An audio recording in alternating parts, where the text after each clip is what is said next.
Donc j'ai traduit les 2 premiers poèmes du dernier livre paru de Nate Mackey qui s'appelle Blue Fasa, et je crois que Nate les lira ensuite en anglais.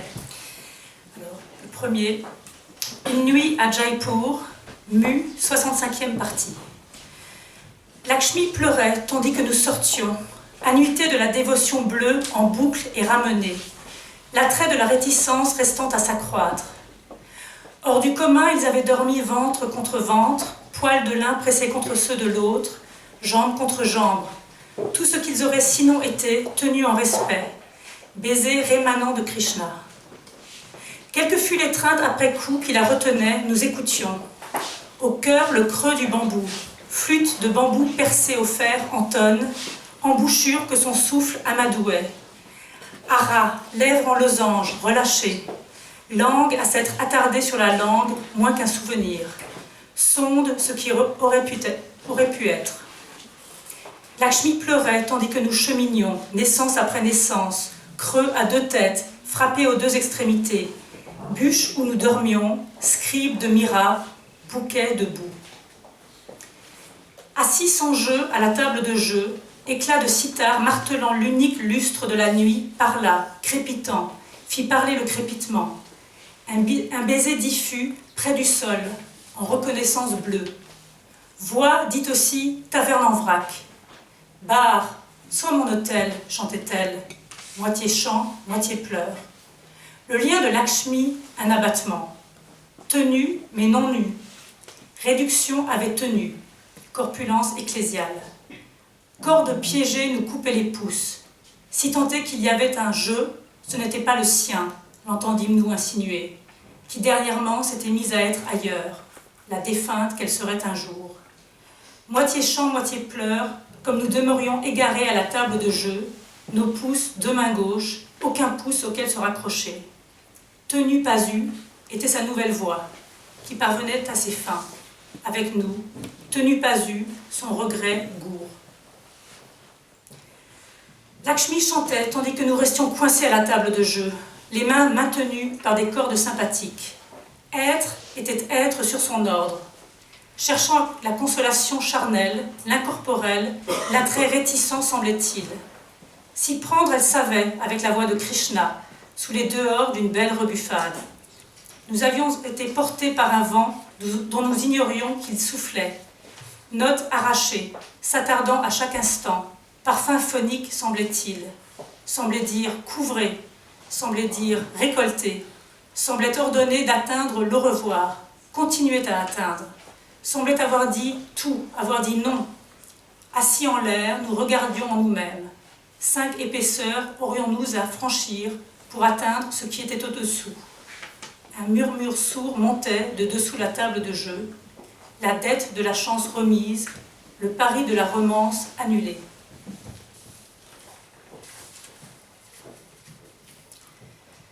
Bhajan de la ville Bâton, Mu, 66e partie. Si je me suis vue tituber. Voir, c'était être à ma façon. Encore qu'être allait sans voir. Voir prit le retard du regard, voir vit possible maîtrise. Coup d'œil en cause. Si je me suis vue trébucher, me suis vue retrouver l'équilibre. Pas rapide, jambes raides, me suis vue défait.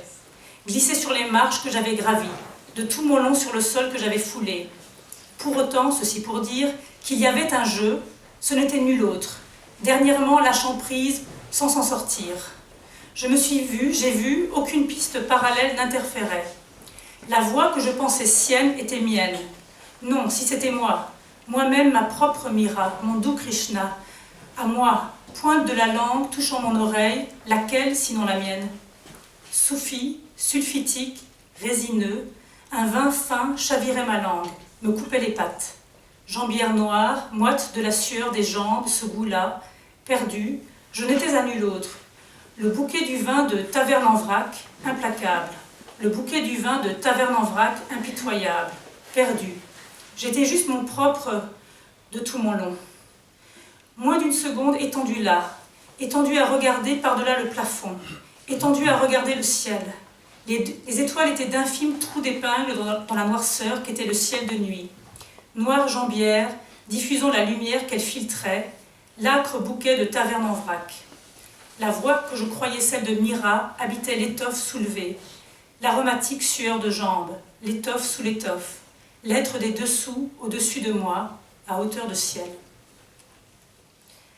Chez moi, désormais, loin derrière moi, prit maintenant un nom nouveau, je pour autant que. Voix mua, je pour autant que résonna, sol s'effondra, et, étendu au pied d'une falaise, rendit dans sa chute ce que je voulais mou. Voix mua, tandis que toute escorte s'évanouissait, jambes que je prenais pour le ciel, jambières noires, équation ralliée d'enjambées et de lumière stellaire, récompense radieuse des jambes. C'était le « pour autant que je » de « je pour autant que ». Pente défunte où je me trouvais coincée, me tenais sans trébucher, joint allumé, émérite par métathèse. Assailli par des tambours qui codaient des rêves, cheveux dénoués dans le rêve, qui disaient que je rêvais, rouait une espèce de musique, noire jambière sous son sari, dit l'exégète, la doublure de l'amour, railla-t-il, s'appela lui-même, le parvenu de l'amour, dis-je, à sa place. Et le sol s'effondra sur ma droite, au nord, pensais-je, énième amendement initié pour finir renégat, le bavardage de Santon, le pays où je suis revenu à moi, revenu à l'aperçu, entrevu.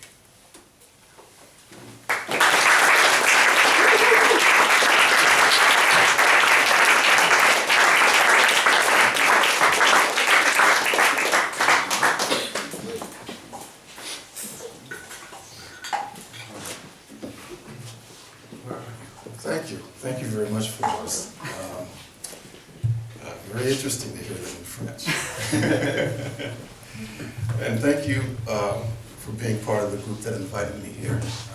You and Olivier and Vincent. It's great to be here. I haven't been to Paris since 2005. And I just got here yesterday, and some of those old-time vibes started coming back, and it's good to feel them again. Welcome back. Thank you. Yeah. I'm going to read a little bit from Blue Fasa, the book that Abigail mentioned, which is my most recent book that came out in 2015. And I'm going to start by reading the two poems that she read translations of. The book is part of an ongoing intertwinement of two serial poems. One is called Mu, and the other is called Song of the Andumbulu. And the two poems that she read are sections from the Mu serial, which has to do with a lot of things, music, myth, mouth, and the poem, or the book, opens with those two poems and finds this group of travelers that the poems have much to do with in a sort of Eastern mood, picking up with the remnants of that mood that are left over from the book that precedes it, a book called Nod House. Music has a lot to do with the poems. In this case, Lakshmi Shankar is mentioned, and an earlier Indian singer, Mirabai, is mentioned as well. Had a long interest in Indian music, and I was able to come in here. The section that these poems open is called Rag, in reference to the Raga. And the first one is called A Night in Jaipur. Lakshmi wept as we made our way outward. Blue devotions, annuity looped and led back. Reluctance is a lure, yet to accrue. Larger than life, they'd lain belly to belly. Patch of hair pressing patch of hair, leg pressing leg. All they'd have otherwise been held in abeyance. Krishna's remnant kiss. Whatever after the fact embrace had hold of her, we listened. Bamboo hollow, the heart of it. Bamboo flutes, burnt opening, blown on. Hold his breath finessed. Flush lozenge lipped, let go of. Tongue to have tarried on tongue, less than a memory. Sound, what might have been. Lakshmi wept as we made our way birth after birth. Two-headed hollow, beaten on at both ends. Log we slept in.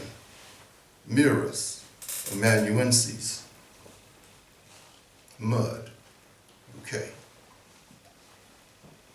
Sat gameless at the gaming table. Sitar glint, knuckling the night's one luster. Spoke, sputter, made sputter speak. A diffuse kiss, low to the ground, blue reconnoiter. Voice, also known as Rack Tavern. Bar, be my altar, it sang. Simi sang. Simi wept. Lakshmi's bond, an abatement. Held but not had held, churchical girth. Caught strings, cut our thumbs. Insofar as there wasn't I, it wasn't hers, we heard her insinuate. Of late begun to be elsewhere, the late one she'd one day be. Simi sang, Simi wept, as we sat lost at the gaming table. Thumbs, all thumbs, no thumbs to hold on with. Held, not had, was her new way. What had its way with us, held, not had, her numb regret. Lakshmi sang as we sat stuck at the gaming table, hands tied down by sympathetic strings. To be was to be at her behest. Sought bodily solace, bodilessness, reluctant allure, it seemed. A certain way she had with Krishna's going, beautiful rebuff she made it seem. We'd been born by a wind we hardly knew was blowing, rung notes lingering moment to moment, phonic perfume it seemed. Seemed it said cover, seemed it said collect, seemed it bid reaching goodbye, went on reaching, seemed it told all it said, no. We sat aloft looking in on ourselves. 5 layers we'd have to get through to get to what lay underneath. A low hum came from under the gaming table. Chance's debt reneged on, romance's bet called off.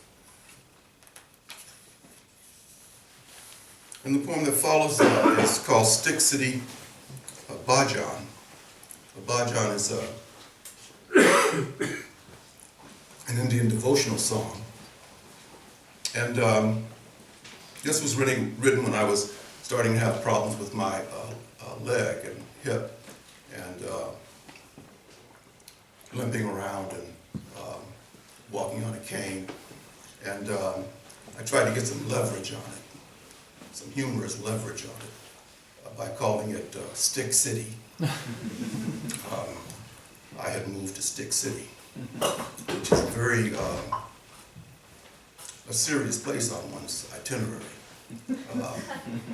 The Sphinx talks about it. That third leg of the sun. So anyway, I was in Stick City. And one night in Santa Cruz, the stick let me down. Oh. Slipped out to the side on a slippery surface, and there I was, falling. And looked up at the sky, which was very beautiful. Very clear, black, and stars. And I took some consolation in that. So there was a me that wasn't me that started whispering. If I saw myself stagger. To see was to be in my own way.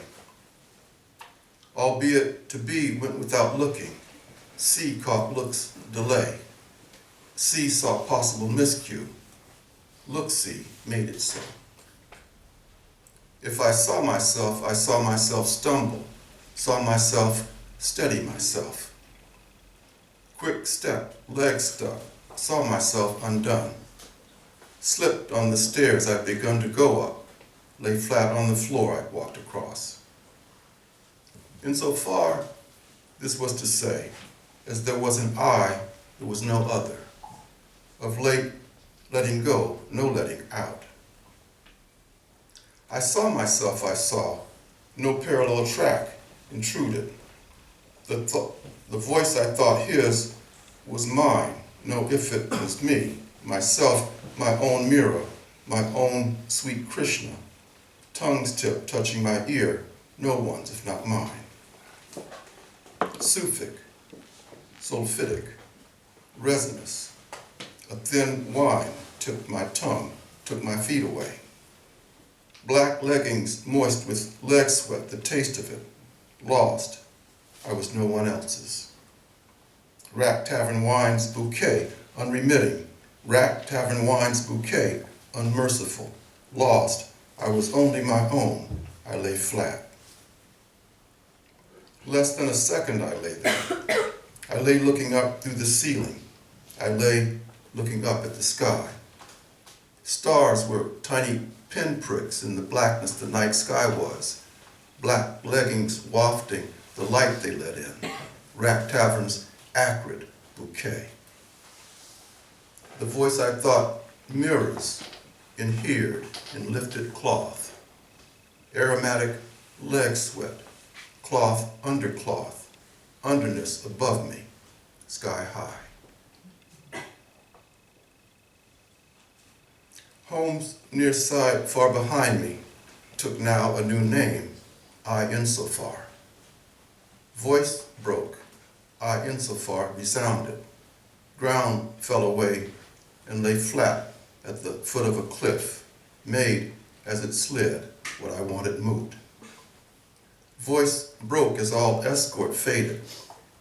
Legs I took heaven to be, black leggings, drummed up equation of leg stride and starlight. Legs lit recompense. It was I insofar I. Late slope I stood stuck on, stood if not stumbled, split, spliff-lit, metathetic remit. Beset by drums that were code for dreams, hair let down in the dream they said I dreamt, spinning wheels, a music of sorts. Black leggings beneath her sari, said the exegete. Love's understudy, equipped, called himself. Love's upstart, I said, instead. So the floor fell away to my right, north I thought. Umpteenth amendment begun to go renegade.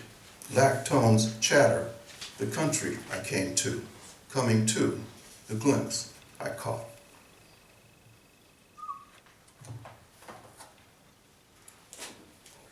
This is a poem called Old Time Ending, with which I will end. It's dedicated to someone who was here last year, was it? Fred Moten? Along with Ed Roberson and Ted Peterson. Ted Peterson. Don't tell Ted. Ted Pearson. Three poet friends whose names rhyme.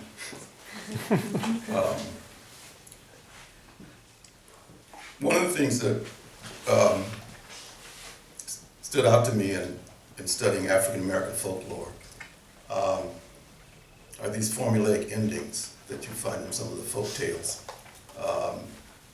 which are sort of shaggy dog stories that go on and on and have to end somewhere. And the storyteller would use a formula such as, and then I stepped on a pin and it bent. That's the way the story went. Now, I'm a serial poem writer. Ongoingness and and unendingness mean a lot to me, but poems do have to end. So this formulaic ending was very appealing to me because it's a kind of arbitrary closure that you can invoke. So that was on my mind. And then this other thing that blues singers will do sometime, where they'll sign their songs. Like if anybody should ask you who sang this song, tell them Big Jack Anderson's been here and gone.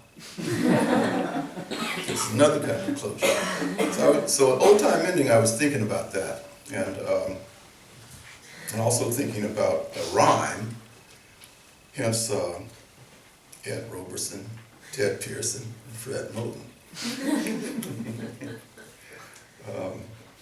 And all three of whom are what I call, or what my uncle would have called, back in the 50s, road men. They like to drive. They like to drive. And this poem continues a concern with transit and movement and highways and vehicular movement that runs through these poems. There's a poem, a song of the Andumbulu, 101 or 101, that takes the occasion of being number 101 to talk about Highway 101 in California, Highway 1. And there seems to have been some kind of accident or collision or something there. It's not very clear in the transmission exactly what happened. And this poem takes up some of that. Reluctant light's evasion, faces lit. Sullen, one of them called it. They sat around the fire. Reticulate eye light, life outliving childhood. Bottomless whimsy, bottom line, wisp. All atop time running out, what the attendant buzz was. Gleam seen somewhere else, anyone else's eye. All to say, they lay thrown out of the car, sprawled at cliff's edge. Their heads hit the dirt. They saw stars. It seemed they saw love's low claw, rims riding asphalt, rode their distended redoubt. Saw themselves thrown from the car, remembering when, skin's old regard, more skin. The end of it meant the end of the world. Skid no out of which but out, dead or passed out. Unseen outside face, they fell inside. Their heads hit of dirt launched feathers. The boy god with bird legs lashed out. A made-up tribe's tale of the tribe it was they were caught in. Careened against all hope of coming through, but came through. Moot consequence, moody surmise. If anyone should ask what this was, the Whatsaid sang, say it was one for the road rejected. Something for Ed that Ed might have said. Something for Ted that Ted might have said. Something for Fred that Fred might have said. Anything should anyone ask. So went the old-time ending, unending. Something for blank that blank might have said. Echoed something for blank that blank might have said. Echoed something for blank that blank might have said. Echoed without end or amen. Stories told wanting to be where they pointed. Flames they sat encircling, telling tales. The telling come to no end, they sat listening, flame-obsessed, ears blown on by the wind. What was it the singing said, they kept wondering. Something about a crash, they thought. That the Whatsaid sang smoked out certainty, they were unsure. Something about rescue, they thought. No sooner thought than it was time to get going.